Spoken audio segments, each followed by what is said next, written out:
आज हम होम्योपैथी के बारे में समाज में व्याप्त तमाम भ्रांतियों की चर्चा करेंगे।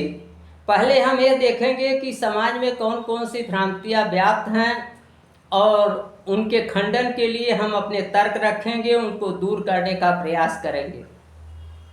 तो सबसे पहले हम ये देखते हैं कि होम्योपैथी में जो मुख्य भ्रांतियाँ हैं उनमें से सबसे पहली भ्रांति यह है कि लोग कहते हुए सुने जाते हैं कि होम्योपैथिक दवा देर से काम करती है।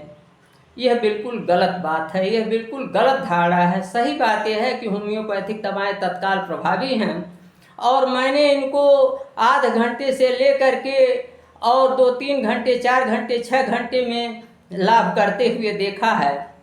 उदाहरण के तौर पर डेंगू जैसी बीमारियों में हमने बुखार को उतरते देखा है 4-5 घंटे में, और इसी तरीके से पैरालिसिस में, फालिज में, लकवा में हमने 10-12 घंटे में लाभ होते हुए पाया है।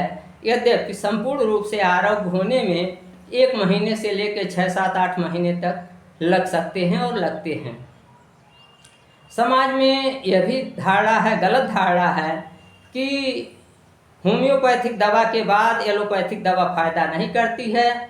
यह बिल्कुल गलत धारणा है, ऐसी कोई बात नहीं है। और होम्योपैथी के बाद अगर कोई एलोपैथिक दवा करता है या एलोपैथिक दवा के बाद कोई होम्योपैथिक दवा करता है तो इसमें लाभ की कोई दिक्कत नहीं है, लाभ पूरा होता है। और आपको यह जानकर आश्चर्य होगा कि एलोपैथिक और होम्योपैथिक दवाएं एक साथ भी एक रोग में आदमी को दी जा सकती हैं।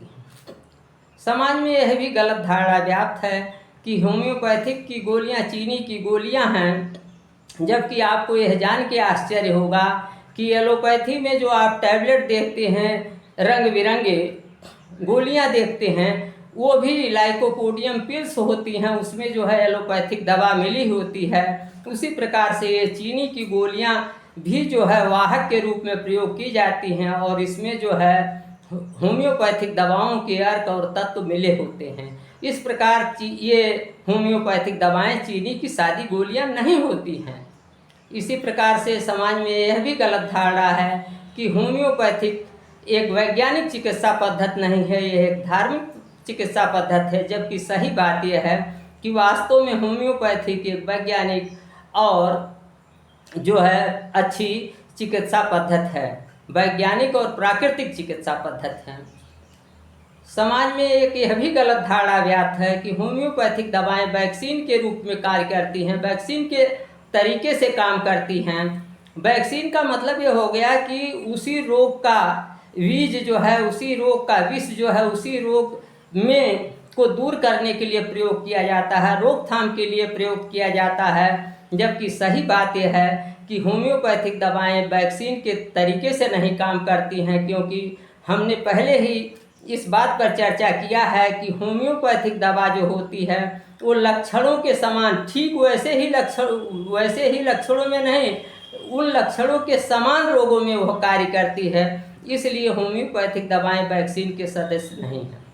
इसी तरीके से समाज में यह भी गलत धारणा व्याप्त है कि होम्योपैथिक दवाएं खतरनाक रोगों में कार्य नहीं करती हैं। जबकि हमने यह देखा है कि लकवा, बच्चेदानी के ट्यूमर, कैंसर और तमाम खतरनाक बीमारियों में होम्योपैथी जो है विशेष रूप से कारगर हुई है और हमने इसको सफल होते हुए और तमाम लोगों को लाभ देकर इसको देखा है।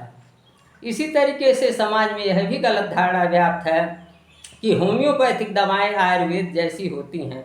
वास्तव में सही बात यह है कि आयुर्वेद में मूल तत्व को, मूल जड़ी बूटी को उसी रूप में प्रयोग किया जाता है, जबकि होम्योपैथी में उस तत्व को पोटेंटाइज करके उसको कम मात्रा में उसका डोज घटा करके और तब प्रयोग किया जाता है। इसलिए होम्योपैथिक दवाएं आयुर्वेद जैसी नहीं हैं और ये पोटेंटाइज करने के बाद प्रयोग की जाती हैं, जहां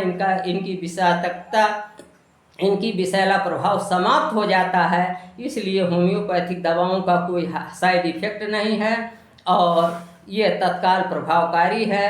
सामान्य रूप से बच्चे और छोटे छोटे बच्चे भी इसे आनंदपूर्वक खा लेते हैं, जिससे कि होम्योपैथी समाज में दिनों दिन लोकप्रिय होती जा रही है। और होम्योपैथी विश्व की सबसे दूसरी बड़ी चिकित्सा पद्धति उभर कर सामने आई है।